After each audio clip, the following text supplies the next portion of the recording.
Bonjour à tous. Donc, on va démarrer ce webinaire. Il est 17h03. Voilà, vous êtes presque 400 participants pour assister à cette conférence spéciale sur les manœuvres et les réglages des voiles. Donc, un grand merci, Christophe et Achille, d'avoir répondu présent à notre appel. Bienvenue. Vous allez bien? Très bien. Bien, Ouais. merci et toi? Bonjour à tous. Bonjour tout le monde. Donc, on va essayer en 1 heure de parler de beaucoup de choses, parce que sur les voiles, il y a beaucoup de choses à dire. Donc, on va aborder les types de voiles, les différents réglages, etc., sur les différentes allures. Et voilà, donc on va commencer. Vous avez été plus de 1600 personnes à vous inscrire sur ce webinar. Donc vraiment, c'est une thématique qui intéresse. Je pense qu'on sera peut-être même amené à refaire une conférence sur des sujets similaires parce que, ou peut-être pour approfondir ce premier webinar sur les voiles.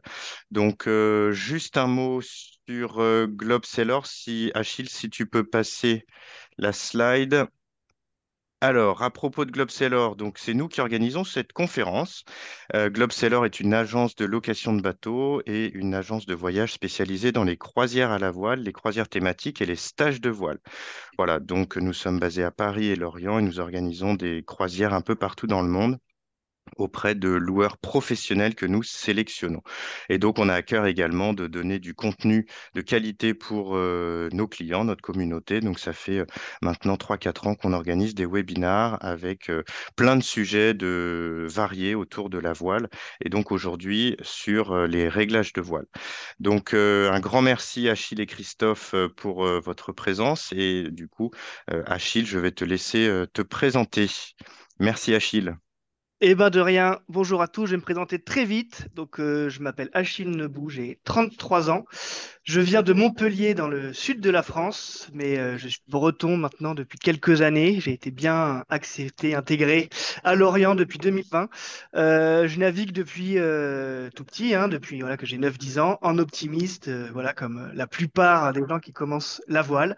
Et puis j'ai continué ensuite sur la filière de dériveur olympique, donc d'abord 420 au sein du centre d'entraînement régional de Moguio-Carnon, puis en 470, qui est le dériveur double qui va aux Jeux Olympiques, donc au Pôle France de Marseille. Donc voilà, je viens de l'olympisme, comme on dit, et j'ai fait des petits bateaux dériveurs pendant une dizaine d'années. Et puis en 2014, j'ai arrêté la série olympique et je me suis diversifié. J'ai fait plein d'autres supports entre 2014 et 2019, notamment beaucoup de Tours de France à la voile, du match racing, du SB20 qui est un petit monotype. Voilà, et je me suis lancé en course au large en 2019 sur le circuit Figaro en lançant mon propre projet.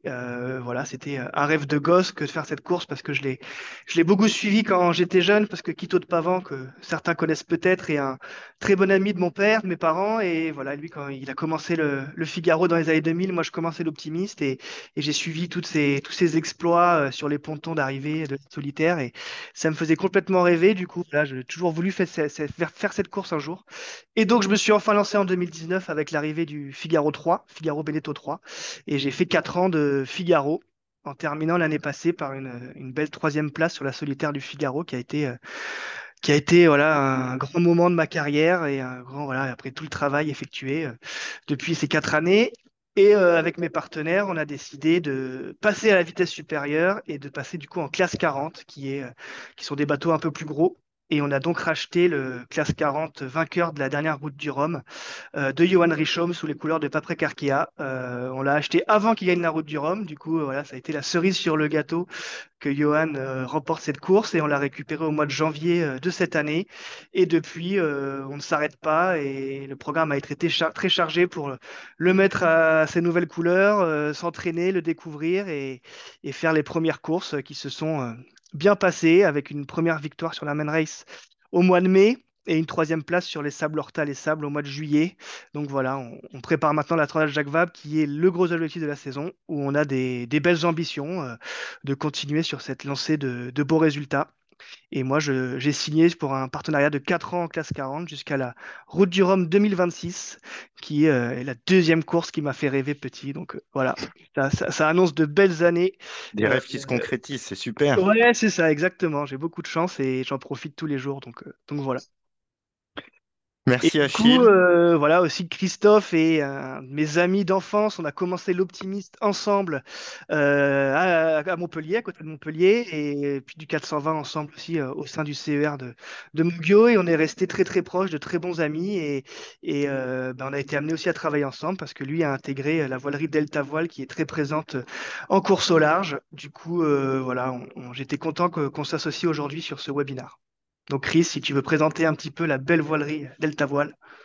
Merci, merci. Bonjour tout le monde. Merci à Globseller d'ailleurs de m'inviter sur ce petit webinaire qui est très sympa. Merci à Achille. Et donc Delta Voile, on est une voilerie française assez ancienne maintenant ça a été créé en 72.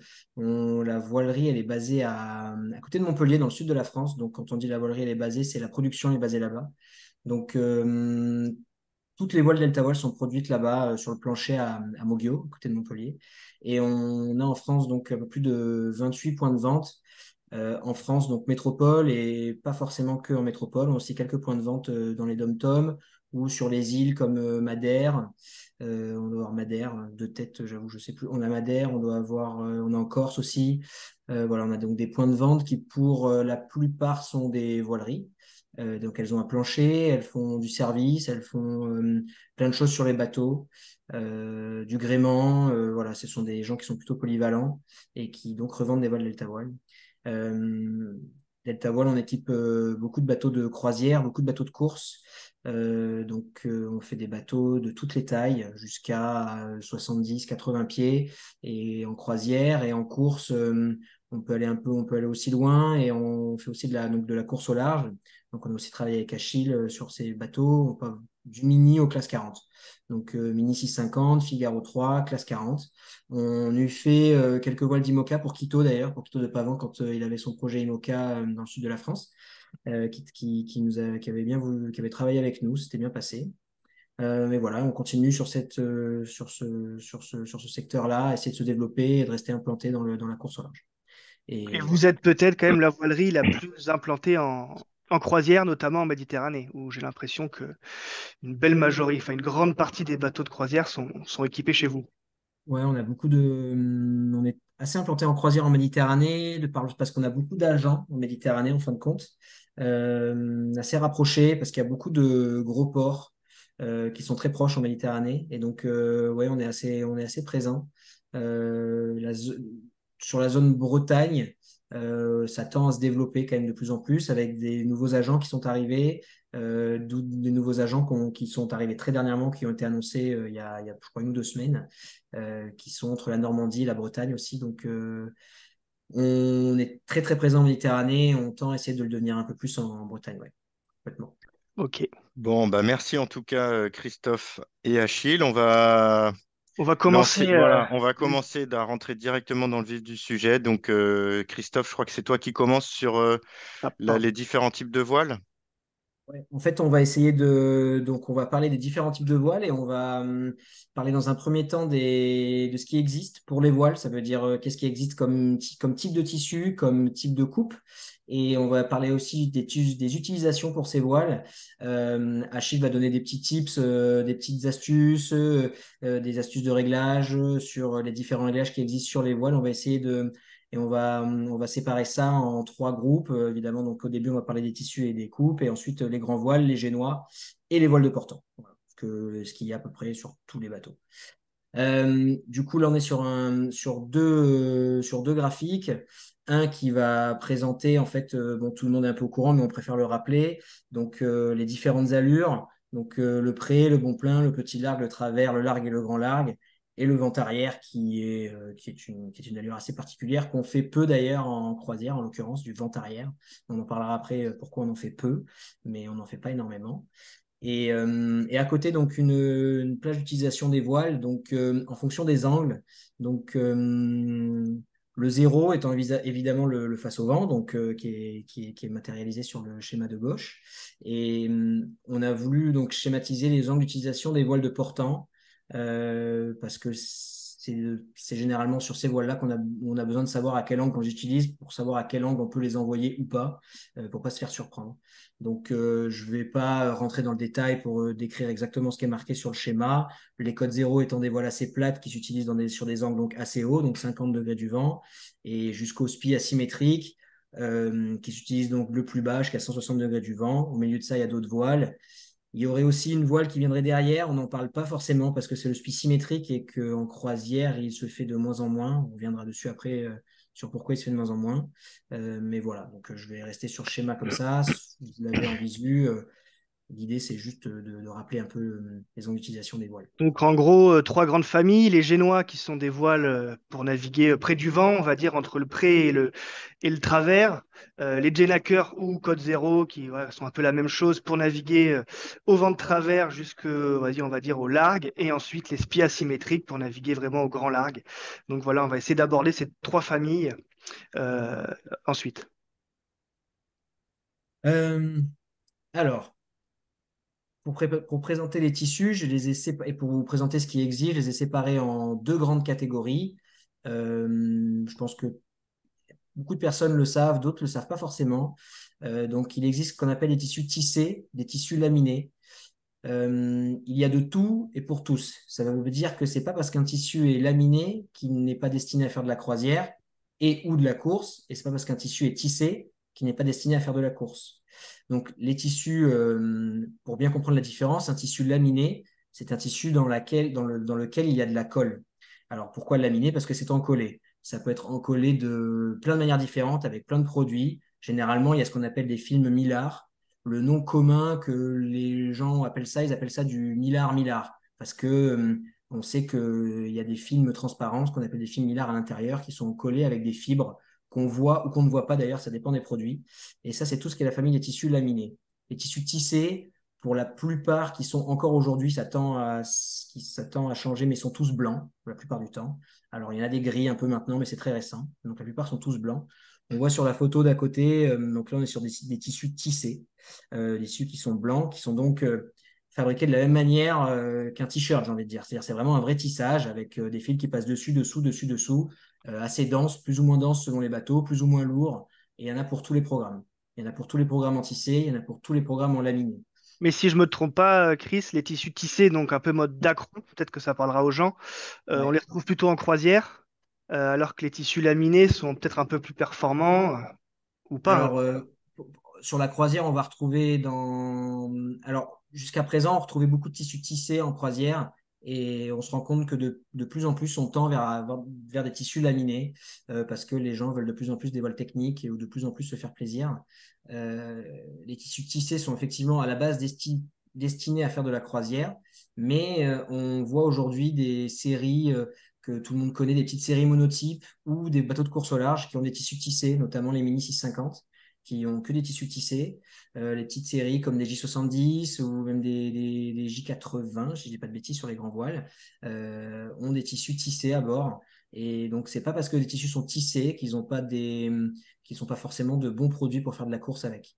Ok. Euh, Ça se fait généralement sur des bateaux qui sont certes de taille un peu plus petite, mais ça existe encore.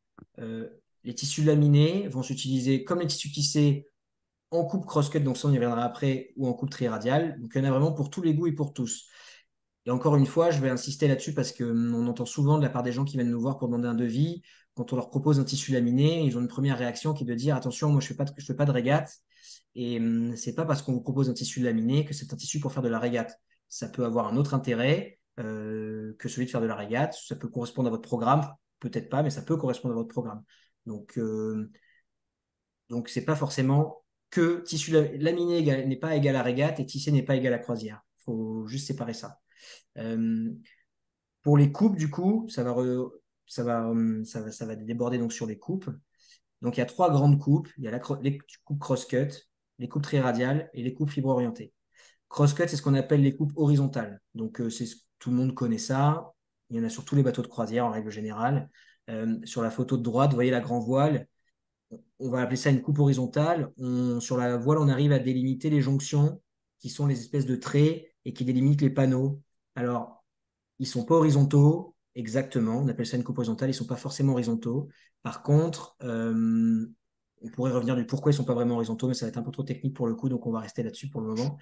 La coupe très radiale, donc c'est ce qu'on appelle de la coupe orientée. Ça veut dire que les panneaux de la voile sont orientés dans le sens des efforts. Donc, si on regarde le génois du bateau à gauche, on voit que le génois, on voit les panneaux qui sont orientés dans le sens des efforts au niveau du point d'amure, au niveau du point d'écoute et au niveau de la tétière. Donc, le point d'amure étant la partie avant de la voile, au niveau de l'enrouleur, et le point d'écoute, la partie arrière, au niveau de là où on met l'écoute. Donc, ça, c'est ce qu'on appelle de la coupe orientée. Donc, on oriente les panneaux dans le sens des efforts. Cette coupe-là existe aussi bien pour des tissus tissés, comme sur la photo, que des tissus laminés. Laminés polyester ou laminés même avec des fibres exotiques comme du Dynéma, du Kevlar. Il existe vraiment de tout. Sur ce bateau-là, qui est un bateau qui fait un peu plus de 70 pieds, on est donc sur une coupe très radiale sur le génois, dans un tissu tissé qui, je pense, a de Dynéma à l'intérieur. Donc, c'est pas parce que le tissu est tissé que c'est forcément du polyester. Ensuite, il y a une troisième famille qui s'appelle la fibre orientée, une troisième coupe. La fibre orientée, ce sont des voiles qui sont fabriquées sur mesure, qui sont, selon les voileries, en un seul morceau ou non. Ça dépend des voileries. Certaines voileries proposent comme ça, d'autres non. Et donc, les fibres sont orientées, elles, en fonction des efforts. Donc, on n'est plus sur de la coupe orientée. Ce ne sont pas les panneaux qui sont orientés, ce sont directement la fibre. Donc, chaque voile est unique. Elle est fabriquée pour le bateau. Elle est designée pour le bateau en fonction des côtes, en fonction du bateau, des charges de travail sur le bateau et de l'utilisation. Ça veut dire qu'avec ce type de produit, si on veut faire un génois très léger de course, on peut. On va mettre moins de fibres que si on veut faire une grande voile de croisière, par exemple. Et ça nous permet aussi de maîtriser la densité de fibres dans la voile. Donc, il va y avoir plus de fibres aux endroits où il y en a besoin et moins de fibres aux endroits où il n'y en a pas beaucoup besoin. Donc, on peut partir du principe que dans le fond de voile, dans le milieu de la voile, là où il y a peu d'efforts, on va mettre moins de fibres que là où ça tire très fort au niveau des renforts, donc point d'écoute, point d'amure et tétière. C'est à ça que ça sert de faire de la fibre orientée, c'est de maîtriser la densité de fibres là où on en a envie. Et aussi d'apporter au voile une dimension de stabilité de forme que n'ont pas les coupes cross-cut ou les coupes très radiales. Donc L'intérêt, évidemment. j'imagine que ça, c'est plus pour la compétition. Ça coûte un peu plus cher, c'est un peu plus performant et il y en a pour tous les goûts. Alors, ouais, effectivement, la fibre orientée de base a été vraiment créée pour la compétition complètement. Et ça a mis longtemps avant d'arriver en croisière, mais toutes les voileries, de plus en plus, ont fait beaucoup de voiles de croisière en fibre orientée avec ce qu'on appelle des taffetas. Donc, en fait, on a des voiles, on a on a donc ce qu'on appelle des sandwichs Millard taffeta. Donc, c'est un peu ce que tout le monde connaît. C'est-à-dire que les films Millard viennent emprisonner des fibres. Et sur ces films, on vient laminer des taffetas qui sont en fait des complexes polyester qui sont tissés. Donc, on est sur une espèce de tissage polyester qui vient être laminé dessus et qui vient protéger le film, qui lui n'est pas très résistant aux impacts ou au ragage. Ça fait des voiles qui sont globalement légères, hein, suivant les produits qu'on peut choisir. Ça fait des voiles qui sont surtout très stables en termes de forme et que donc, si on utilise des bonnes membranes, on va pouvoir les garder très longtemps. Euh, à l'inverse, comme ce sont des membranes qui sont fabriquées sur mesure et qu'il existe beaucoup d'usines de fabrication de ces membranes, plus ou moins connues, une membrane pas très bien fabriquée peut durer très peu de temps. Donc, il y a de tout sur les fibres orientées. À la différence de tout ce qui est tissu à panneaux, donc cross-cut ou tri-radial, qui sont donc des rouleaux de tissu qui sont la plupart du temps fabriqués par des grosses sociétés qui ne sont pas beaucoup en fait dans le milieu de la voilerie, il y en a 3 ou 4, et qui fabriquent des tissus sur des standards qui sont pour la plupart équivalents, et donc on aura des durées de vie qui seront équivalentes. Donc la fibre orientée, c'est quand même destiné à un certain type de clients, bien que ça se démocratise de plus en plus, et en premier lieu à la course au large. Voilà. Hmm. Ou à la course au large, ou à la course, pas au large, pardon, à la course tout court d'ailleurs. À la course entre trois bouées ou à la course au large, bien sûr. Ok. Et donc les grands systèmes, du coup, donc les voiles plates, on commence par les voiles plates qui sont les voiles qu'on utilise au Ouais. pré du vent, grand voile et génois. Sur les grands voiles, donc on a séparé à peu près les 3 types de grands voiles qu'on peut trouver sur les bateaux. Ça va être des grands voiles sur coulisseau, qui est le système classique, sur les bateaux de croisière, hein, j'entends. Grand voile sur coulisseau, qui va être un système classique où vous allez avoir sur la voile des coulisseaux en plastique.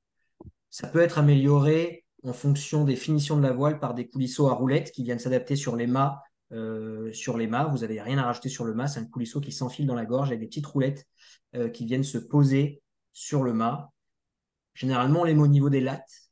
Généralement aussi, on les met au niveau des lattes quand il y a des lattes forcées. Donc, on appelle des grands voiles full button, puisque du coup, quand la latte va appuyer sur le coulisseau, ce sont des petites roulettes qui vont venir s'appuyer sur le mât, et donc le coulisseau va continuer à descendre et à monter. Ce qui peut ne pas être le cas avec un coulisseau standard en plastique. Il y a un autre système qui existe, ça va être les grands voiles sur rail, avec des chariots, qui maintenant, pour la plupart, sont à billes, et il existe encore des chariots à friction sur des rails, euh, où du coup, toute la voile est sur chariot, avec un rail qui est rapporté sur le mât. Euh, c'est fourni en standard sur les bateaux, ou ça peut être rapporté après, ça se montre après coup sur des bateaux d'ancienne génération qui n'en sont pas équipés. Ça peut s'adapter sur n'importe quel bateau, et sur n'importe quelle voile d'ailleurs, en l'occurrence. Ensuite, on va retrouver des grands voiles enrouleurs de mât. Donc, enrouleurs de mât, c'est donc des grands voiles qui s'enroulent dans le mât, avec un enrouleur qui est présent dans le mât, et des grands voiles enrouleurs de baume. Donc, enrouleur de baume, ça veut dire qu'il y a un enrouleur qui est dans la baume qui va enrouler la voile. Alors, les différences, Un petit exemple. ouais, voilà, petit exemple. On a ici à gauche un beau bateau qui est un Dufour 560 avec une grand voile enrouleur de mât, et à droite, un Jeanneau 64 qui est aussi un beau bateau, avec un gros enrouleur de baume. L'intérêt de l'enrouleur de baume, qui est un système qui n'est pas le plus connu, parce que très coûteux, c'est d'avoir une voile qui s'enroule, mais aussi qui garde sa surface. Qui garde sa surface, quand je dis ça, c'est parce que sur une grande voile, comme sur le bateau à gauche, où on voit d'ailleurs sur cette voile-là qu'il y a des lattes, on les voit schématisées, il y a dans des goussets des espèces de surépaisseurs là, sur les voiles.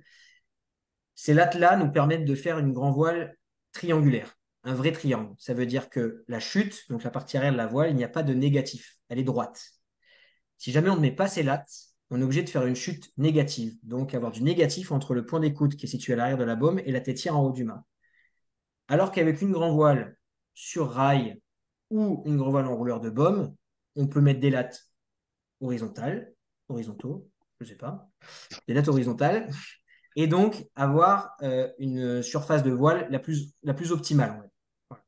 Et donc l'avantage de ces grands voiles enrouleurs de mât, c'est, on va dire, la praticité de l'enrouleur. Ça n'a pas que des avantages. D'ailleurs, on rencontre souvent, après 5, 6, 7 ans d'utilisation, des personnes qui nous appellent pour nous dire je ne comprends pas, ma voile, elle sort plus du mât, ou alors j'ai du mal à la rentrer. Et c'est parce qu'en fait, ces enrouleurs de mât, ça fonctionne bien, mais si la grand voile commence à se déformer et donc devient trop creuse, ça a tendance à mal s'enrouler, à bourrer dans le mât, et une fois que c'est enroulé, on n'arrive plus à la sortir. Et ça, c'est pas le plus gros problème. Le plus gros problème, c'est quand on n'arrive pas à la rentrer. Parce que pas arriver à la sortir, à la rigueur, on ne sort pas du port. Pas arriver à la rentrer, on va falloir savoir. On peut être en Donc, galère. c'est un petit dossier. Et c'est encore plus un dossier quand sur la voile, on a les lattes qui sont là.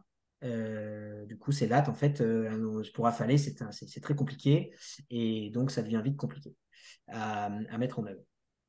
Donc, on a inventé ces systèmes-là, les systèmes d'enrouleur de baume, pour garder de la surface et avoir un système d'enroulement tout de même, et pas avoir un rail.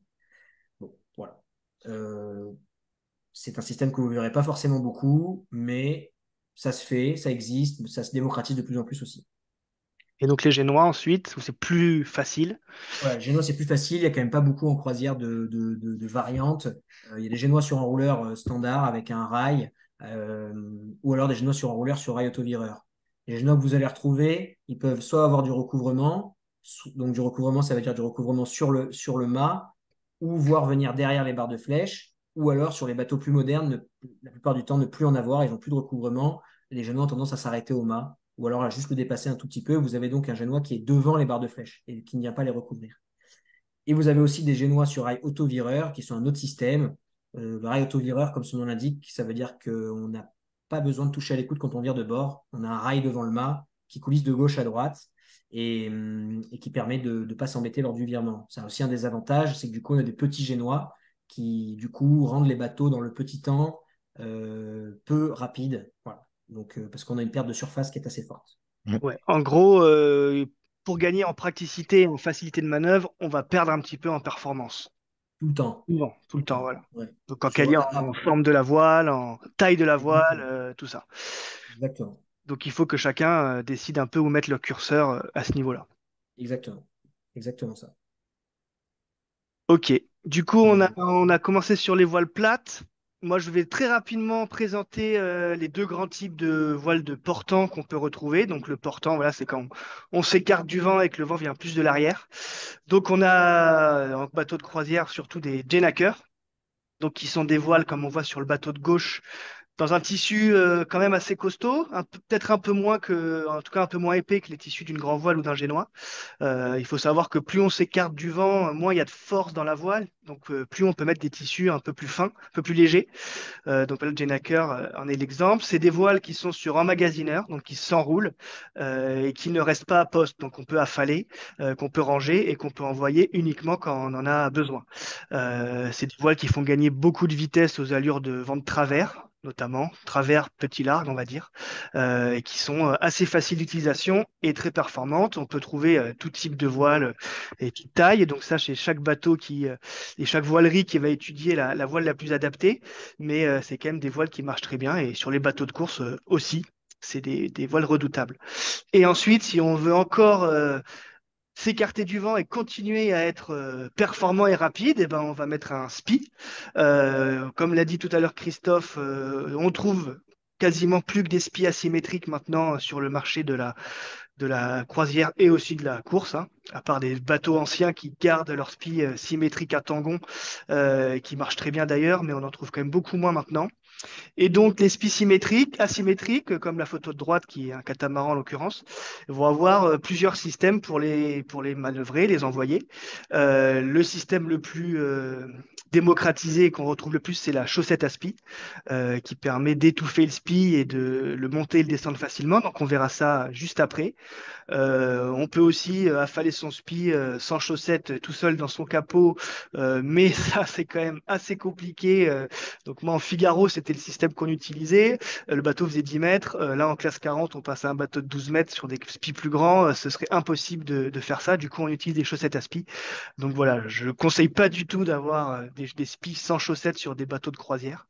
Voilà, mais ça peut exister. Et il y a un dernier système, on va pas non plus rentrer dans le détail, c'est des SPI sur enrouleur, donc avec un câble, pas dans le SPI, mais qui est entre le point de drisse et le point d'amure, qui va rester en place, avec pareil un enrouleur qui va permettre d'enrouler le SPI. Ça arrive, ça se démocratise aussi un peu de plus en plus, mais c'est pas si facile d'utilisation parce qu'il faut faire beaucoup de tours pour enrouler le SPI. Mais voilà, ça existe. Mais en tout cas, on ne va pas non plus rentrer dans ce détail de ce système-là, mais que vous pouvez vous renseigner si vous en avez envie. Donc voilà, maintenant, on va aborder un petit peu voile par voile les spécificités de chacune, rentrer un peu dans le détail. Donc on va commencer par la grand voile.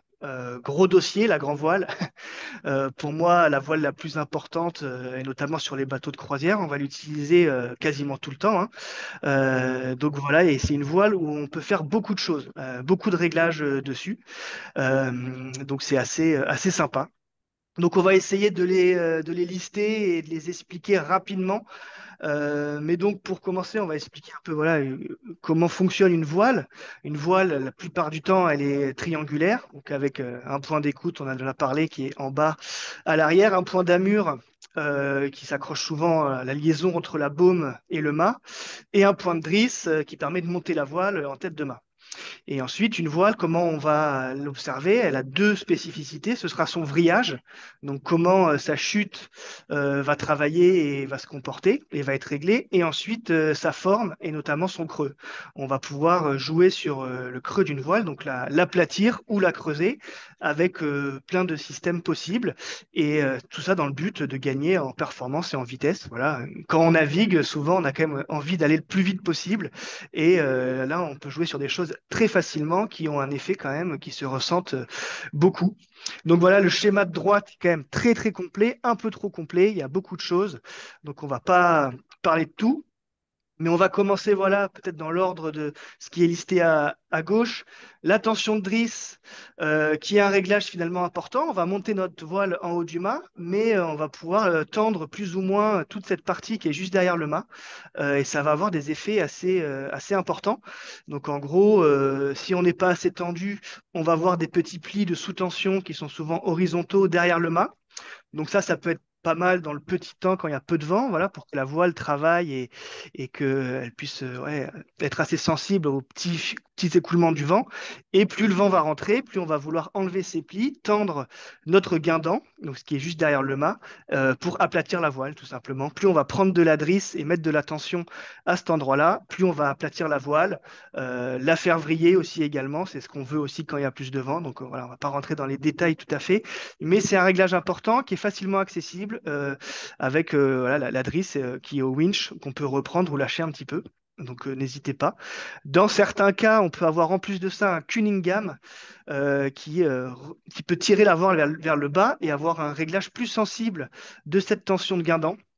Donc je crois que dans les bateaux de croisière, c'est de moins en moins fréquent, mais ça peut arriver et c'est intéressant aussi de jouer dessus parce que c'est peut-être plus, c'est démultiplié, donc plus facile de jouer. On peut jouer qu'à la main sans forcément le mettre au winch.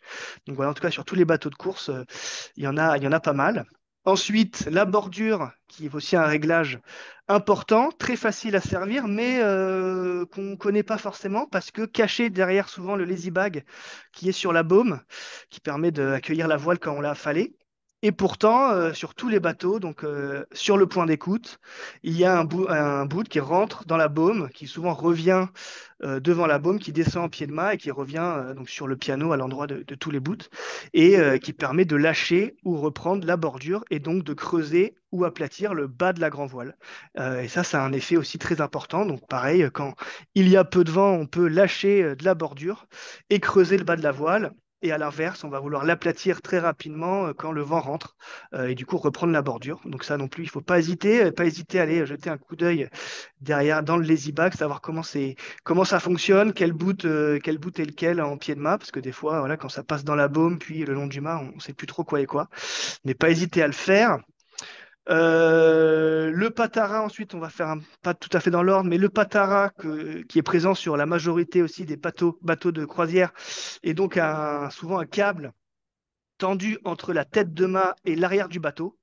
Et donc ça va pas jouer sur la voile directement, mais sur la forme du mât. Donc plus je vais tendre le patara, plus je vais faire cintrer mon mât, l'amener vers l'arrière, et plus je vais aplatir ma voile. Voilà, le tissu va être tiré vers l'avant, et du coup ça va l'aplatir. Et et en plus de ça, ça tend l'été de génois devant. Donc ça, c'est très très bénéfique quand le vent se renforce, le vent est fort, notamment au pré. Donc là, pareil, il ne faut pas hésiter à jouer dessus. Ça peut faire un peu peur des fois de tendre fort le patara, mais si le bateau est bien entretenu, normalement, il n'y a pas de raison que ça casse et c'est très très efficace. Le halba aussi, donc qui relie le bas de la baume au bas du mât, donc présent sur aussi la majorité des bateaux. Moi, je conseillerais de ne pas s'en servir tant que ça, parce que son effet est beaucoup moins important que le patara. Malgré tout, c'est un réglage qui peut être un petit peu dangereux, parce que voilà, quand on navigue au pré avec l'écoute de grand voile très prise, très bordée, on va vouloir prendre le halba pour pas qu'il soit mou, pour qu'il soit tendu. Donc en gros, plus on le prend, plus ça va pareil aplatir la voile. Donc ce qui est bien au pré dans du vent fort. Par contre, il faut faire très attention. C'est si on change d'allure, donc on passe du pré au travers ou au vent-arrière, qu'on abat. Là, il faut faire très attention à que le halban ne soit pas trop tendu parce que déjà ça va être très difficile d'abattre avec le halbat tendu et en plus ça va lui mettre une tension très importante, donc avec un risque de casser quelque chose. Donc des fois c'est le bout en lui-même qui casse et qui fait fusible dans le meilleur des cas. Dans le pire des cas, c'est la baume qui peut casser à l'endroit où il y a le pontet accroché dessus. Donc voilà, je vous conseille d'être très vigilant sur le réglage du halba, notamment quand on doit changer d'allure assez rapidement, pas hésiter à le choquer très fort, voire trop, et le reprendre ensuite. Mais voilà, en tout cas, nous, on fait très attention à ça sur nos bateaux de course pour rien casser. Ensuite, on a le nerf de chute qui, pareil, donc il y a un petit bout qui passe dans l'arrière de la voile qui va permettre que quand la voile bat à l'arrière, quand on reprend ce petit bout, ça va tendre la chute de la voile et éviter un façaillement de la voile qui peut être désagréable en termes de son, en termes de sensation, et surtout, voilà, ça déstabilise les filets d'air et ça fait perdre pas mal en performance. Donc pareil, là, il ne faut pas hésiter à aller voir comment le système fonctionne. Souvent, soit ça se prend directement en bas à l'arrière de la voile, des fois ça revient devant jusqu'au point d'amure, ça dépend des voiles. Donc voilà, ça c'est un réglage important parce que en plus si la voile façaille trop longtemps, ça l'abîme beaucoup dans le temps. Donc voilà, il faut surtout ne pas accepter qu'une voile façaille sur la chute quand il y a beaucoup de vent. Si c'est le cas et qu'on ne trouve pas le système de nerf de chute, ben, ça veut dire qu'il faut peut-être en installer un ou faire appel à une voilerie, mais ça c'est très mauvais. Ensuite, on peut avoir aussi des penons de chute sur l'arrière de la voile. Donc ça, c'est pas un réglage en tant que tel, mais c'est le seul système qu'on a pour voir comment s'écoule l'air dans la voile et qui va être un repère pour savoir si notre voile est bien réglée ou pas. Donc c'est des fois des laines, des filets de laine, des fois des tissus aspi coupés en petites bandes et qui vont voler ou pas derrière la voile. Donc il faut qu'il y ait un peu de vent forcément pour que ça vole, mais c'est un très bon repère de réglage. Donc par exemple, quand on navigue au pré ou au vent de travers, donc c'est à ces allures-là que le vent s'écoule dans la voile. Quand on est au vent arrière, ça va pas être le cas. Le vent va taper sur la voile et les penons de chute ne vont plus servir. Mais quand on est un peu face au vent, voilà, on va les regarder. Et nous, sur nos bateaux de course, en gros, on veut que tous les nerfs de chute soient horizontaux, volent, mis à part des fois celui tout en haut, qui est souvent sur la première latte tout en haut, qui lui peut décrocher à 50% du temps, voilà, pour que la voile, on va dire, ne soit pas trop ouverte et que l'air soit quand même un peu emprisonné dans la voile et nous fasse avancer. Donc voilà, nous, on va quand même beaucoup observer ces penons de chute. Donc voilà, si vous en avez sur vos voiles, n'hésitez pas à regarder un petit peu et choquer la voile, border, voir un peu comment ils réagissent, parce que c'est des bons repères. On a, Excuse-moi, Achille. Alors, je ouais, t'interromps. On a une question de Christine et qui a l'air de. Voilà, il y a aussi Brian qui a l'air intéressé par sa question. Est-ce que tu as des conseils sur l'ordre, en fait, quand tu fais tes réglages? Est-ce que tu commences, tu vois, par le patara ou ouais, par la drisse ou, tu vois, le chariot? ouais. Qu'est-ce que Alors, tu vas faire en priorité? en priorité, je vais jouer directement sur ma voile, donc sur les réglages pour aplatir ma voile. Donc, je dirais aller drisse en premier, bordure ensuite. Donc voilà, pour avoir la voile la plus plate possible en jouant sur ces deux réglages. Ensuite, le patara assez rapidement. Souvent, quand même, c'est quasiment simultané, hein. Mais d'abord, j'aplatis ma voile au maximum. Si ça suffit pas, je joue sur mon mât. Donc, je prends le patara. Et ensuite, le halba, si besoin. Mais franchement, c'est pas un réglage qui va avoir une très grande incidence sur le creux d'une voile. Donc voilà, je dirais tension de drisse, bordure, patara. Et à quel moment ou quels sont tes indicateurs où tu te dis, là, c'est bon, ma voile, elle est hyper bien réglée? Bah, bonne question. Alors, pour savoir si une voile est bien réglée, donc déjà, il faut qu'elle porte complètement. Voilà, si je suis obligé de la choquer et donc, en fait, un bon réglage de voile est associé à une bonne gîte du bateau. Une bonne gîte du bateau, ça va être la gîte optimale pour aller vite, mais ça va aussi être la gîte que moi je tolère pour naviguer parce que j'ai envie de pas être trop sur la tranche, parce que voilà, je fais de la croisière et je suis pas là pour faire tout tomber dans le bateau. Donc voilà, quand le bateau gîte trop, je vais devoir choquer de l'écoute, forcément, pour le remettre à plat. Et c'est là où il faut trouver le bon dosage entre le choquer de l'écoute et du coup que ma voile soit quand même remplie et le creux de ma voile. Donc plus mon bateau va agiter, avant de choquer de l'écoute, je vais aplatir ma voile à fond parce que j'aimerais qu'elle soit le plus bordée possible malgré tout. Donc je vais tout aplatir. Si ça suffit pas, je vais choquer un peu mon écoute jusqu'à que elle dégonfle un petit peu. Souvent, ça se dégonfle d'abord juste derrière le mât. Et si ça suffit pas, ça veut dire que j'ai trop de surface de voile et que je dois prendre un riz. Donc on va voir ça juste après comment prendre un riz. Mais voilà, Ok. en gros c'est la gîte qui va un petit peu diriger comment je veux régler ma voile, en croisière surtout. Hmm. Voilà, je suis à ma bonne gîte, voir le bateau à plat parce qu'il n'y a pas de vent, bah là je peux recreuser ma voile pour amener de la puissance et essayer justement de faire gîter le bateau. Hop, le vent arrive, le bateau gîte, hop, jusqu'à un moment où je me dis là, je ne veux pas aller plus loin, j'aplatis ma voile au maximum. Ça suffit pas, hop, je choque de l'écoute. Hop, la voile dévente du coup parce que j'ai choqué beaucoup d'écoute. Bon, bah là, ça veut dire qu'il faut que je diminue sa surface. Je prends un riz. Hmm. Ça rentre encore, je prends deux riz, et bon, à un moment, il faut arrêter et se dire, bon, bah là, peut-être que j'enlève les voiles et je fais autrement. Mais voilà, ça, c'est des bons repères, je pense, pour les gens qui commencent à naviguer. Ensuite, pour donc gérer le vrillage de la voile dont j'ai parlé au début, ça va se passer du coup avec l'écoute, comme je viens de parler. Donc, plus je vais border l'écoute, plus je vais tendre ma chute. Donc, c'est là que les filets d'air vont être le plus efficaces. Donc voilà, et jusqu'à une gîte que je tolère.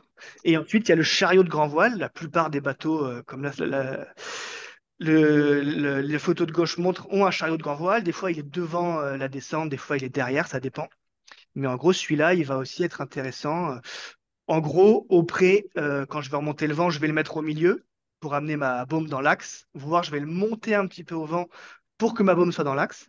Et dès que je vais m'écarter du vent, je vais pouvoir lâcher un peu le chariot de grand voile sous le vent pour que la voile soit plus efficace. Et quand je suis plein vent arrière ou grand largue, je vais le mettre complètement sous le vent, choquer l'écoute pour que toujours on veut que le vent soit perpendiculaire à la baume. En gros, ça c'est un peu la règle. C'est un peu la règle. Donc voilà, je pense qu'on a fait un peu le tour sur les différents réglages de grand voile. Si vous voulez aller plus loin là-dedans, vous trouverez plein d'ouvrages, voire des tutos sur Internet et tout ça. Mais c'est quelque chose d'important et ça amène quand même pas mal de performances et il ne faut pas hésiter à jouer dessus quand on se prend un peu au jeu de la navigation. Voilà, on va parler de deux manœuvres qui me semblent importantes sous grand voile. Importantes dans le sens où elles font peur et on n'ose pas les faire, ou elles peuvent être un peu dangereuses. Notamment l'empannage. Quand je suis grand largue ou vent arrière et que je veux empanner ma grand voile, bon bah là, elle va changer d'amure complètement, elle change de côté, ça peut être assez violent, ça peut aller assez vite, et si quelqu'un se tape la baume ou se prend la baume à ce moment-là, ça peut être assez dramatique. Et du coup, j'ai deux petits conseils à vous donner en cas d'empannage, peu importe les conditions de vent, moi je les applique tout le temps hein, sur mon bateau. C'est que, en gros, souvent, quand je suis au vent arrière avec ma grand voile, mon chariot est lâché sous le vent. Là, je vais le remettre au milieu avant d'empanner, le bloquer de chaque côté pour que quand j'empanne, il passe pas d'un côté à l'autre très violemment, mais il reste bloqué au milieu. Donc voilà, ça c'est important. Et un deuxième petit conseil, surborder un petit peu la tension d'écoute, voilà, pour que le débattement entre un bord et l'autre soit un petit peu moins important et que la violence du passage de la voile soit aussi un petit peu moindre, qu'elle n'aille pas taper complètement dans les barres de flèche de l'autre côté, ce qui peut l'abîmer en plus. Donc voilà, pas hésiter à surborder un peu l'écoute de grand voile au moment d'empanner, y aller doucement à la barre et là on limite énormément les risques quand on fait ça. Je trouve les risques humains et les risques de casse aussi parce que les chocs sont beaucoup moins violents. La prise J'ai de une riz. question, il y a une question à laquelle je voudrais répondre parce que c'est une bonne question. Et après, de monsieur de Patrick Pouvre, je sais pas. Il demande si pour prendre un riz, on réduit le jet. Alors, c'est destiné à la croisière. Est-ce qu'il réduit le jet de vent en premier ou est-ce qu'il prend un riz dans la grand voile? Euh, alors, ça va dépendre des bateaux, mais faut partir du principe que enrouler son génois, c'est jamais une très bonne idée. En tout cas, quand on n'a pas le choix, on le fait, mais c'est jamais très performant. Alors que prendre un riz dans une grand voile, c'est fait pour. On a toujours une belle grand voile, on peut toujours l'aplatir comme on veut, etc. Alors que prendre un riz enrouler son génois, ça va, déformer le génois sur la durabilité. Et surtout, vous allez déplacer le creux du génois vers l'avant. Enfin, il y a plein de choses qui vont pas forcément dans le bon sens, si ce n'est de réduire la surface de la voile. Donc, dans un premier temps, la première chose qu'on pourrait imaginer faire, c'est prendre un riz dans la grande voile. Voilà. Ok. Bon, on parle tellement qu'on est un peu en retard sur le programme. Ouais. Oui, c'est vrai. Donc la prise de riz, je vais On risque de rapidement. mordre sur le match de rugby à ce rythme. Ouais, on va pas quand même, mais voilà, on va essayer d'accélérer un peu. Donc la prise de riz, ça consiste donc ça, je parle pour des grands voiles qui sont sur chariot ou sur coulisseau, hein, pas sur des grands voiles sur enrouleur. Mais ça consiste à diminuer la surface de la voile en la descendant un petit peu. Donc voilà, il y a une chronologie à faire qui est importante. Je vais vous la dire rapidement, mais je vais vous donner deux conseils qu'il ne faut pas oublier à un moment de prendre un riz. Tout d'abord, avant de prendre un riz, je choque un peu d'écoute de grand voile. Quitte à ce que la grand voile dévente un peu, ça va enlever beaucoup d'efforts, ça va être beaucoup plus facile et ça va éviter de casser des choses. Donc voilà, je choque l'écoute, je dévente la grand voile. Si je suis au portant, limite, je le reloffe un peu pour que la grand voile soit un petit peu choquée, qu'il y ait moins d'air dedans, ce sera beaucoup plus facile. Ensuite, je vais lâcher ma drisse de grand voile. Je vais descendre ma voile jusqu'à, souvent il y a des anneaux de points d'amure de riz que je vais bloquer. Ensuite, derrière, on a un système de bosse de riz, donc il y a un bout qui revient sur l'arrêt de la voile qui passe dans la baume et qui revient à l'avant. pardon. Donc je descends ma voile, j'accroche mon amure au nouveau réglage, je prends le mou de la bosse de riz, mais là par contre je prends pas la bosse de riz au winch à fond. D'abord je retends ma drisse. Très important parce que si je tends la bosse de riz avant de tendre la drisse, ça va tirer la voile vers l'arrière. Là on le voit, là il y a un pli de surtension et je vais pouvoir arracher le chariot à ce niveau-là ou voilà, ou si c'est une ralingue arracher enfin, ma voile. Bon en tout cas ça peut être dangereux. Donc d'abord je retends ma drisse, je remets la tension que je veux. Voilà, c'est tendu parce que souvent on fait ça dans du vent fort. Et ensuite, je viens tendre ma bosse de riz assez fort pour aplatir le bas de ma voile. Ça va être le même réglage que la bordure que quand la GV est en l'air, mais voilà, là on veut le tendre fort parce que le vent est fort. Mais voilà, donc ça c'est la chronologie enfin, que j'utilise et que je vous conseille. Donc là sur cette photo, on voit qu'il n'y a pas de lazy bag, la voile tombe en dessous. Sur les bateaux de croisière, la voile tombe dans son lazy bag et ça se passe très bien. Donc voilà, pas hésiter à prendre un riz et plutôt dans cette chronologie-là. Voilà, deux petites astuces rapides. La première, voilà, que je veux vous donner, c'est quand on navigue, il faut beaucoup anticiper les changements de météo, les changements de vent. Petit exemple tout bête, je suis au vent arrière, ma grand voile est en l'air, j'ai l'impression que tout va bien, que c'est facile, qu'il n'y a pas beaucoup de vent. Je passe un cap, une île, je relove, je pars au pré. Ah ben en fait, il y a beaucoup trop de vent, ma grand voile est trop grande, il faut que je prenne un riz, et ben là c'est la galère parce que je suis face au vent, face à la mer et tout ça. Donc voilà, pas oublier que le vent réel annoncé par les fichiers météo n'est pas le vent apparent qu'on ressent sur l'eau. Quand on est au vent arrière, on avance dans le même sens que le vent, du coup notre ressenti est beaucoup moindre. Donc effectivement, il y a moins d'efforts dans les voiles. Dès que je suis au pré, que je remonte au vent, ma vitesse est face au vent, du coup ça s'ajoute, du coup le vent ressenti est beaucoup plus important et le réglage des voiles est très différent. C'est pour ça d'ailleurs qu'un tissu de grand voile est beaucoup plus costaud et épais qu'un tissu de spi. Donc voilà, toujours anticiper ça, ces changements d'allure, ces changements de direction assez rapides parce que ça peut ou même des bateaux qu'on voit en loin qui sont très penchés alors que nous on ne l'est pas, ça veut dire qu'il y a peut-être du vent là-bas et qu'il faut que j'anticipe mon réglage de voile dans un premier temps et pourquoi pas prendre un riz dans un deuxième temps. Donc là, un système rapide pour une petite astuce de Christophe sur des voiles à cornes. Donc tous les bateaux de croisière n'ont pas des voiles à cornes. Donc une voile à cornes, c'est une voile qui est rectangulaire en haut plutôt que triangulaire. Mais de plus en plus, notamment le catamaran et de nouveaux bateaux en ont. Et du coup, voilà, Chris a un petit système à ce point-là, à ce niveau-là. Pour tous ceux qui voudraient, par exemple, qui ont des catamarans et qui ont encore des voiles à fort rond de chute et qui voudraient changer leur voile, et qui ont peur de mettre une corne parce qu'en fait, ils pensent que c'est beaucoup de boulot de la mettre en place et de l'enlever à chaque navigation. Il existe un système très simple qui se monte sur absolument toutes les grands voiles, qu'elles soient d'ailleurs existantes ou non, ce qu'on appelle un système d'affalage de cornes qui se réalise avec un petit dynéma qu'on voit sur la photo de gauche, qui est attaché à la tétière de la voile, qui passe dans le chariot, peu importe ce que vous avez comme chariot. Généralement, quand vous avez une corne, vous avez un chariot qui repasse dans la voile et qui descend sur une sangle qui est plus basse. Ce qui fait qu'en fait, avec un bon réglage de ce dynéma-là, ça veut dire un réglage à la bonne longueur, en prenant la drisse, le dynéma se tend, puisque la voile se tend, donc le dynéma se tend, et avec un bon réglage, on finit comme sur la photo de droite, c'est-à-dire avec une GV tendue de guindant, donc avec le guindant à la drisse prise assez tendue, et la tétière qui vient dans le chariot. Donc ça, c'est un petit système que tout le monde ne connaît pas forcément et qui permet en fait d'équiper son bateau d'une grand voile à corne. Si jamais c'est possible sur votre bateau, ça veut dire que si vous avez un patara par exemple, c'est pas possible.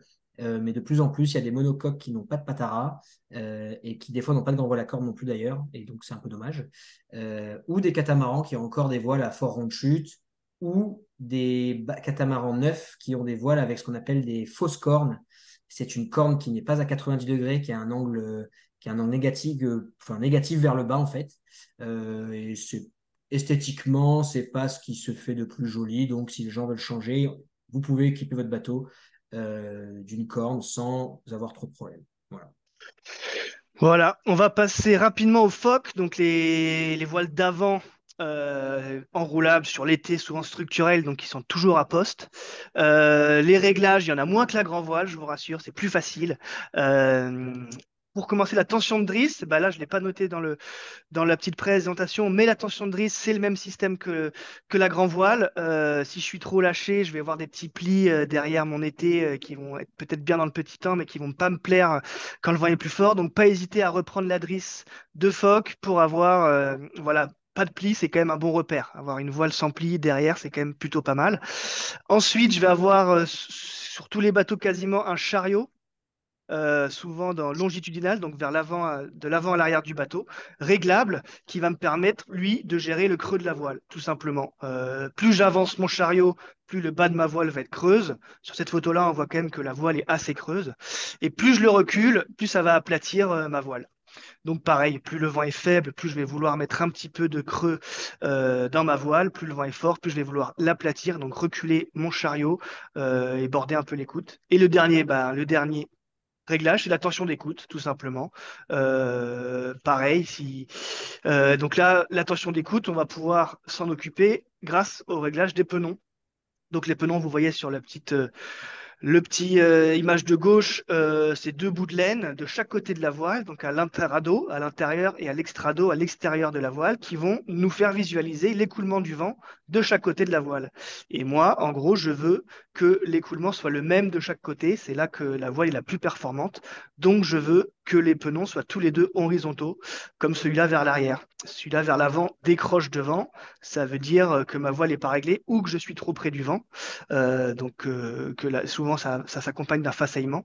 Et donc, voilà, je vais essayer de régler ma voile pour que tous mes penons soient à peu près horizontaux. Et donc ça va se faire avec ma tension d'écoute. Déjà, je veux que ma voile soit remplie, comme ma grand voile. Une fois que ma voile est remplie, si les penons sont toujours pas horizontaux, ça veut dire que mon creux n'est pas tout à fait homogène entre le bas et le haut de ma voile. Et je vais jouer sur mon chariot. Donc souvent, quand ça décroche en haut, ça veut dire que j'ai pas assez de chariot, ou le chariot n'est pas assez avancé. Le vent s'écoule en haut et inversement. Donc voilà, n'hésitez pas à regarder ces penons, tenter des trucs sur vos réglages d'écoute et de chariot pour essayer que vos penons soient tous horizontaux. Ça voudra dire que le vent s'écoule bien et que vous êtes le plus performant possible avec cette voile-là qu'on utilise, je vous le rappelle, souvent au près et au vent de travers. Voilà. Ensuite, une fois qu'on s'écarte du vent plus, les penons serviront beaucoup moins. Voilà, les manœuvres à connaître sous génois, il y en a une qui pour moi est la plus importante et la plus compliquée, c'est le virement de bord. J'ai beaucoup vu de régates où en équipage le virement de bord se passe pas très bien parce que il faut donc choquer les coudes d'un côté, la reprendre de l'autre, pendant ce temps-là faire tourner le bateau. Voilà, donc c'est un travail avec ses équipiers. Donc voilà petites astuces et pour moi la bonne chronologie d'un virement de bord. Donc déjà, quand je vais virer de bord, je vais devoir choquer mon écoute pour la reprendre de l'autre côté. Souvent, je vois des gens qui choquent trop tard l'écoute et qui du coup, n'arrivent pas à enlever tous les tours. Le génois se bloque à contre. Du coup, mon bateau tourne d'un coup tout seul. Ça me met en galère de l'autre côté. Enfin, voilà. Donc, je vous conseille de choquer trop tôt, plutôt trop tôt que trop tard l'écoute et surtout enlever tous les tours d'écoute qui sont au winch. Sinon, la voile aura du mal à changer de côté et ça va être très compliqué de la reprendre de l'autre côté. Pareil pour le barreur, avoir plutôt une rotation lente que trop rapide. Vous perdrez beaucoup moins à tourner un peu trop lentement que trop rapidement. Et vos équipiers qui doivent faire passer la voile de l'autre côté vous en remercieront beaucoup. Et en plus, vous serez plus performant parce que la voile sera beaucoup plus rapidement et facilement réglée de l'autre côté.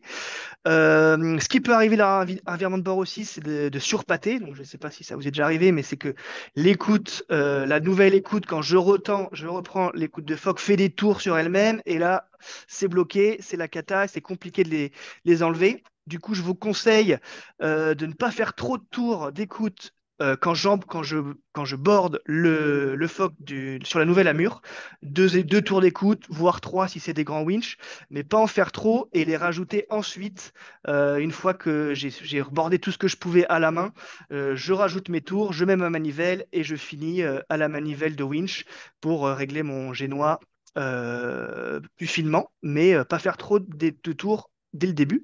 Et pareil, bah voilà, il faut observer ses équipiers, bien communiquer, notamment pour le barreur. S'il voit que ses équipiers sont un peu en retard, ça sert à rien de changer de bord très rapidement, ça va être encore plus la galère. Du coup, voilà, bien communiquer, bien observer ses équipiers. Une petite astuce, si je n'ai pas, par exemple, de voile de portant autre qu'un GV et un génois, ça peut arriver, et que je suis au vent arrière ou au grand largue à ce moment-là. ben, on peut les mettre les voiles en ciseaux, c'est-à-dire l'AGV d'un côté, le génois de l'autre côté. Ils vont travailler beaucoup mieux parce que l'AGV ne va pas gêner le génois et lui enlever le vent. Et du coup, je vais aller un peu plus vite. C'est assez facile à mettre en place. Il faut quand même un peu s'entraîner, mais ça peut être très efficace. Et si le vent est très fort et que je suis vent arrière, mais que je veux quand même mettre une voile parce que je veux avancer à la voile et non au moteur, enfin très fort ou un peu fort, enfin en tout cas comme je le considère, bah, moi je conseille de mettre seulement le génois. Qui va être beaucoup plus facile à manœuvrer, à enrouler, à empanner que l'AGV. Et vous allez quand même pouvoir tenir des belles moyennes avec le génois seul à l'avant dans du vent fort au vent arrière. Donc voilà, n'hésitez pas, c'est assez sécuritaire et ça se fait plutôt bien. Voilà, la petite astuce de Delta Voile, parce qu'on a dit que rouler un génois, c'est pas idéal, ça l'abîme, ça lui fait une forme pas jolie. Donc du coup, Delta Voile a imaginé une solution un peu à ce niveau-là. Ouais. On a imaginé une solution qui ne se fait donc, pour revenir au tout début du webinaire, on a parlé de la coupe très radiale, donc qui existe en coupe très radiale et dans les coupes fibre orientées, puisque ce sont des coupes où on maîtrise en fait ce qu'on veut faire avec les panneaux. Et donc, c'est ce qu'il y a sur les photos ici, où on voit au niveau du point d'amure de la voile, donc tout à l'avant, le début d'une coupe très radiale, donc avec une coupe orientée de panneaux, qui s'arrête assez vite en fait au niveau de la latte, qui est matérialisée par le gousset blanc. Et au niveau de la latte, on a un nouveau point d'amure qui repart avec un nouveau petit renfort et un nouveau trait radial, une nouvelle coupe orientée avec des panneaux orientés. Alors, ça permet d'enrouler jusqu'à la latte. Donc, vous avez comme si vous preniez un riz de génois et d'avoir toujours un génois qui a une forme, qui a une belle forme, qui a une forme correcte. La latte permet d'éviter au tissu de la bordure de vouloir remonter et donc de faire des plis horizontaux. Euh, et vous restez dans le droit fil en fait du tissu ici. Donc, quand vous bordez votre voile, vous allez pas rentrer en déformation de ce tissu. Vous allez rester dans du droit fil et donc vous allez préserver votre voile.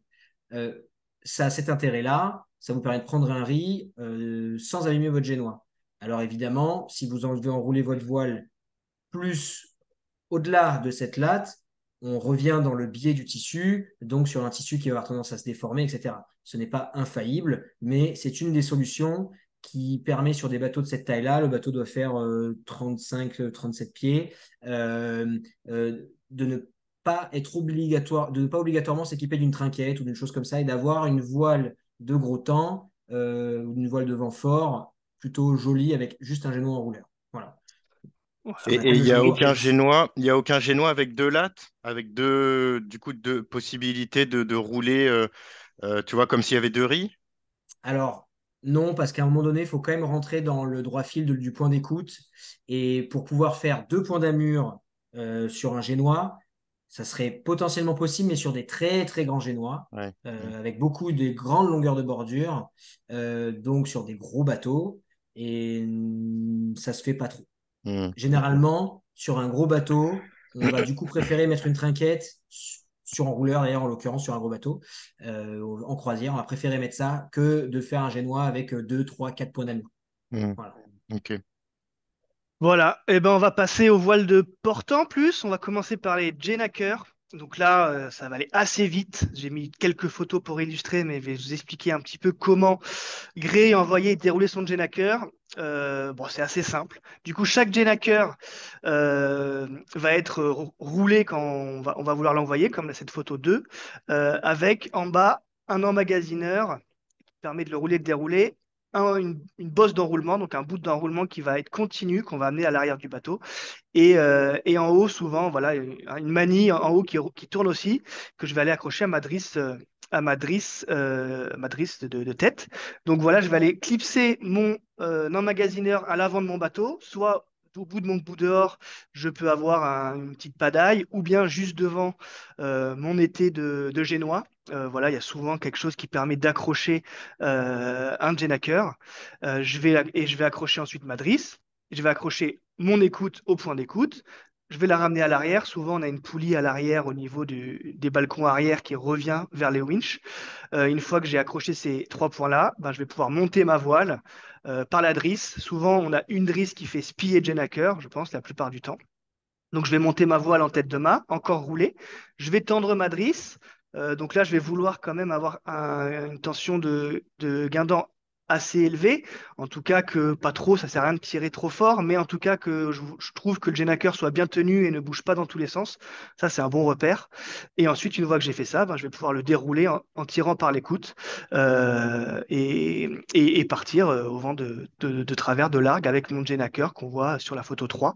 Voilà, c'est assez facile à mettre en place, très efficace. Et ensuite, si je veux rouler, eh ben, je vais choquer mon écoute et tirer sur ma bosse d'enroulement qu'on voit ici sur la photo 1 et rouler mon Genaker. Donc là, je vous conseille pour rouler votre Genaker de vous mettre vent arrière ou pas loin.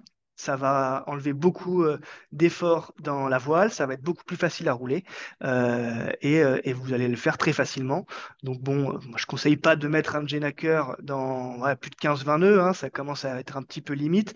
Par contre, dans du petit temps, du vent médium, ça va vous faire gagner beaucoup, beaucoup de vitesse et du coup peut-être moins utiliser le moteur et du coup économiser voilà, du carburant, tout ça. Donc moi je trouve que c'est des voiles assez faciles d'utilisation qui fonctionnent très bien.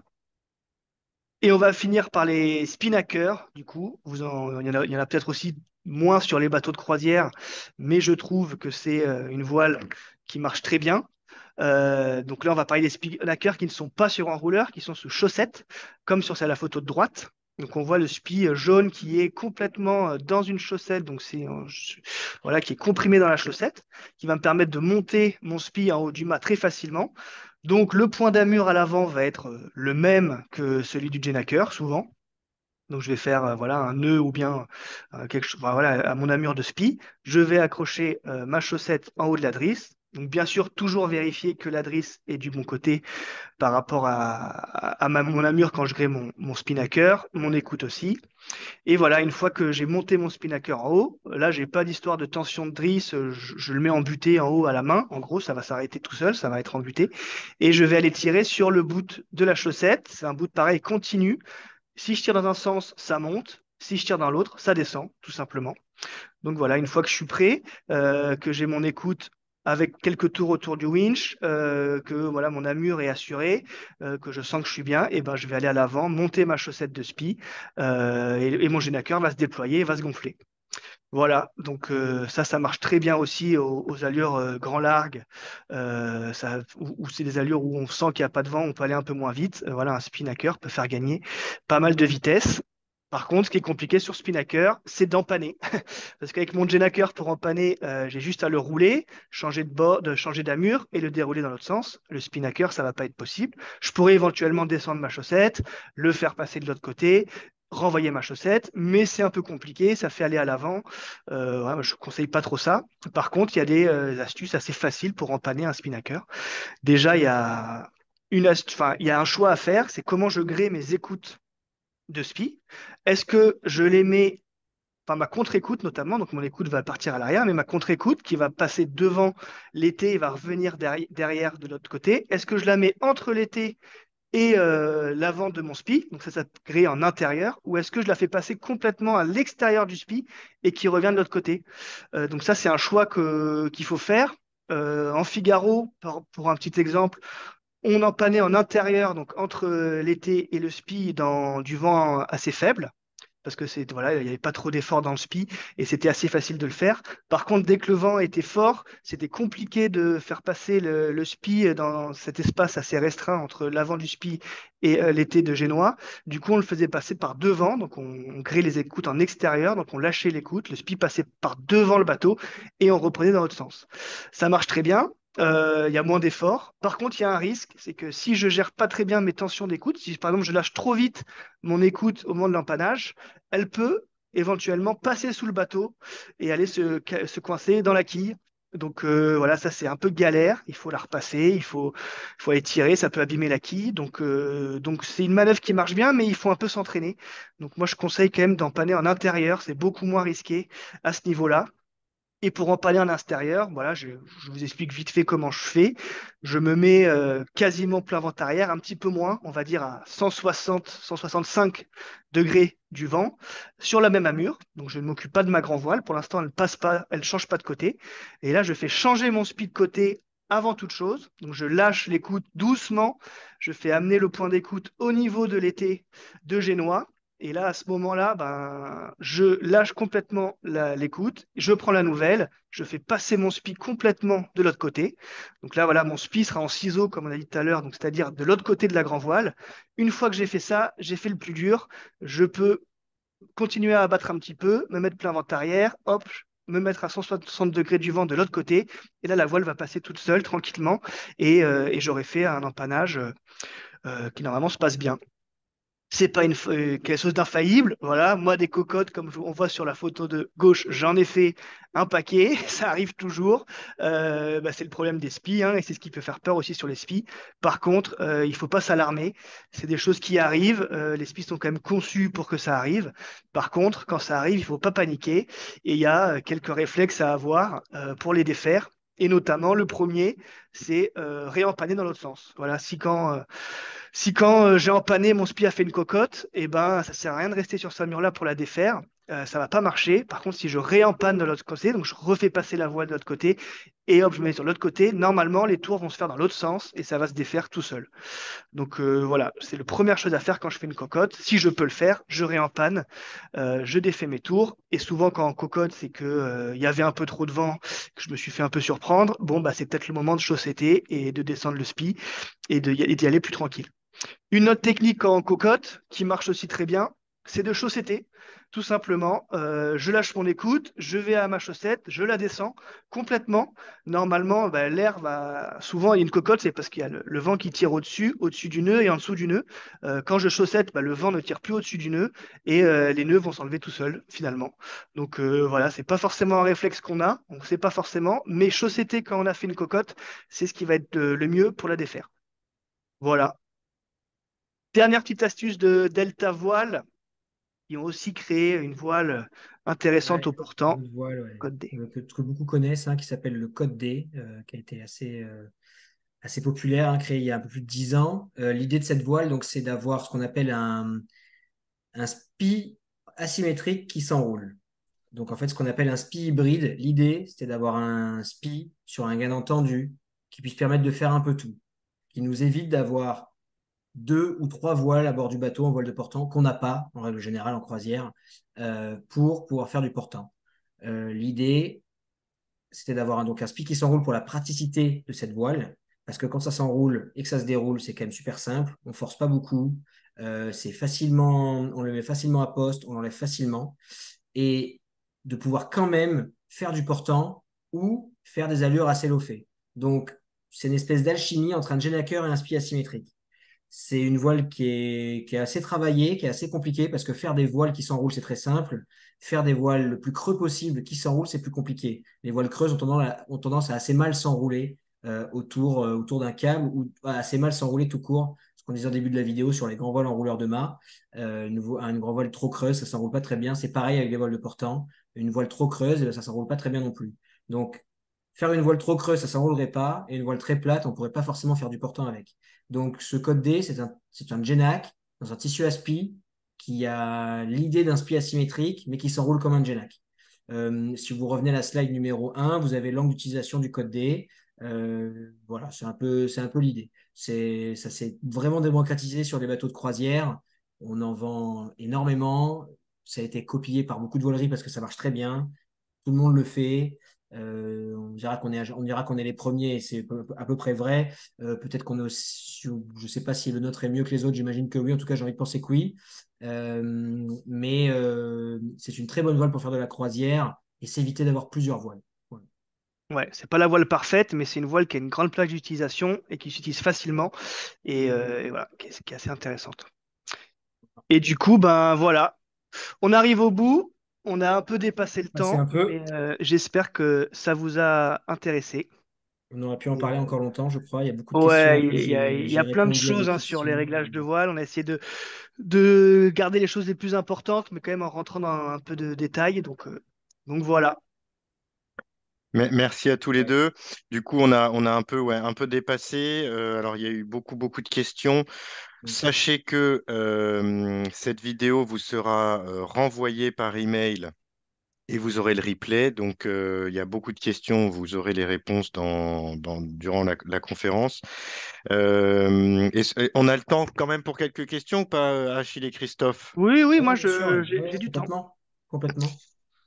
Alors, bah, vous avez dû voir passer un petit peu les questions. Moi, j'ai noté une question qui est revenue plusieurs fois. C'est sur comment tu adaptes tes réglages Achille en fonction de la houle. Quand tu es au pré, par exemple, est-ce que tu vas du coup jouer un petit peu sur tes réglages? Comment tu fais? C'est vrai que l'état de la mer ne rentre un peu moins en compte que la force du vent.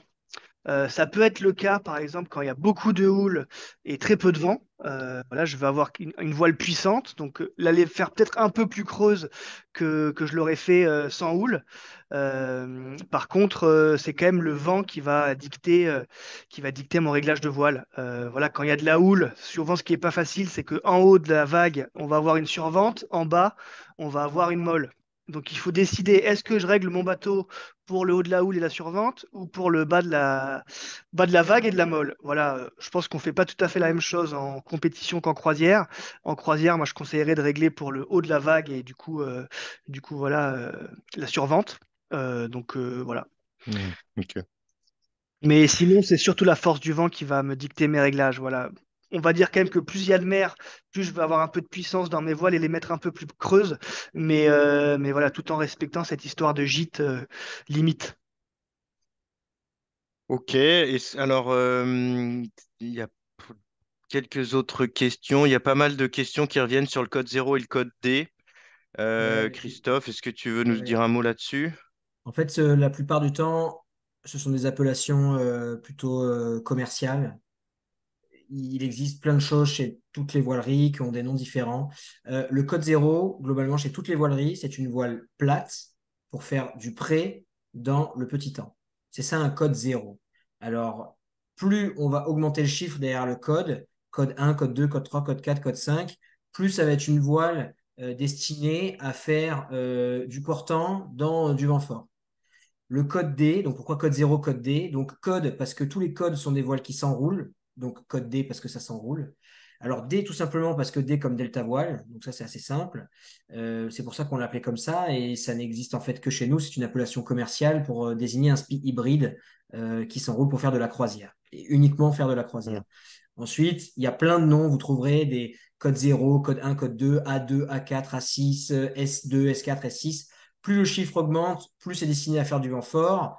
Et petite astuce, peut-être ça peut intéresser certains, quand c'est un chiffre pair, ce sont des voiles qui sont plutôt destinées à faire des allures abattues, donc faire ce qu'on appelle des voiles runner pour descendre, faire du VMG, faire du vent arrière, des choses comme ça. Alors, pas du vent arrière, mais en tout cas, abattre le plus possible. Et quand les chiffres sont impairs, ce sont des voiles qui sont faites pour lofer le plus possible. Voilà. Donc, un code 5, un code 3, c'est fait pour lofer. Et un A3, un A5, c'est fait pour lofer. Un A2, un A4, c'est fait pour abattre. Et ça, c'est chez toutes les voileries pareil. Ok. Moi, j'ai une question intéressante là sur le réglage du halbat de grand voile au portant. Effectivement, j'en ai pas parlé. J'ai dit qu'il fallait le lâcher pour abattre, mais j'ai pas trop parlé de comment le régler ensuite au portant. Effectivement, si je vais le lécher très lâché, bah, ma baume va monter, ma voile va être creuse, va être très ouverte, le vent va pas bien s'écouler dedans et il va pas être ça va pas être performant. Du coup, effectivement, il faut le reprendre un peu. Après, le prendre trop, c'est pas très bon non plus parce que ça va mettre beaucoup de tension entre la baume et le mât. Ça va faire une voile très tendue de chute, très plate. Donc, il faut trouver un peu un compromis entre les deux. Donc voilà, moi j'aurais tendance à le choquer quand même pas mal, mais à trouver la limite pour que la baume ne soit pas trop haute. Enfin voilà, visuellement, c'est vrai que normalement c'est assez marquant de voir une baume trop haute, une chute trop ouverte au portant. Voilà. Et puis en plus, si la GV en panne toute seule, ce qui peut arriver, ça peut être beaucoup plus grave si le halba est très tendu que trop lâché. Donc voilà.